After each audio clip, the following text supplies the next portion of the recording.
Hello, ladies. We're here today with a personal friend of mine, Morris Abraham, an almost polished man, TV director and producer. I'm really excited to have you here with Thank Jessica you. and I It's a pleasure. today. Yes. Be here. Nice view. Welcome to Polished. Thank you. Now, Morris, you were married. How many years were you married I for? was married 20 years. 20 years.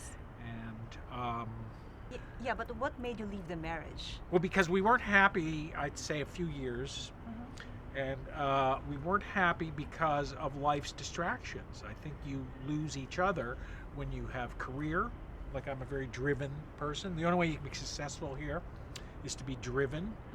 And it requires all of your focus, and it's hard to turn it off when you get home. And either you're home all the time because we're freelancers, independent people, or you're never home.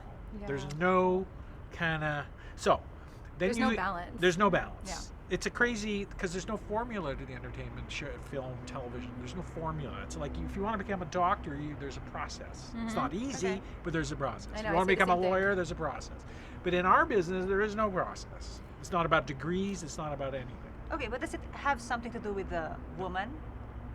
Yeah, the woman, eventually, your mate, Yeah. you introduce children, you introduce financial pressures, you introduce all of that, life. Okay. In my particular case, we stopped nurturing each other. We took back seat because we were great parents.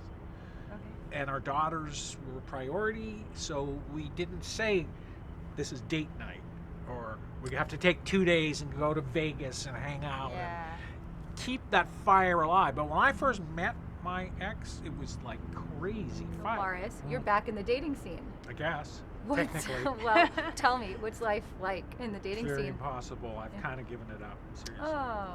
No, it was fun. What happened with me was that at the end of the marriage, it was clear that there was nothing left between us, and we were just kind of limping along, just going through the motions. But it's both parties? Both parties. Okay. And the kids weren't happy because there was a bad vibe in the house and all of that, because what happens. But I assumed that that's what happens when you have children, and you're growing older and all of that. You just kind of Sure. live with it. I know. Tell us, what's great about being single? You know, Well, it's all- again. Single again. Uh-huh. I find that I do things, not because I want to, but I force myself to do things that I normally wouldn't do. Like what? It's kind of changes my perception. I'm really force myself to call someone, to talk to someone a total stranger, an attractive woman, which is all part of my Ooh. process Okay. through therapy, and it's just do it. Yeah. And I do, and most of the time you strike out, I'm finding. But I think that I just enjoy new experiences with new people and more interesting people. And Do you have any regret right now in your life and wish that you would have done it better when you were still married to your wife? no regret. It's clear to me that it was the right move for me, my ex, and my kids. I guess the regret would be I don't know what my future is. I have no idea what there is out there. If I want to start this process all over again, dating, having a girlfriend, married, living with someone, there's some freedom now that I have that's good and bad. It's terribly lonely at times. But yet there's something easy about being a lone wolf. I'm free to focus on my work. I'm free to focus on my kids.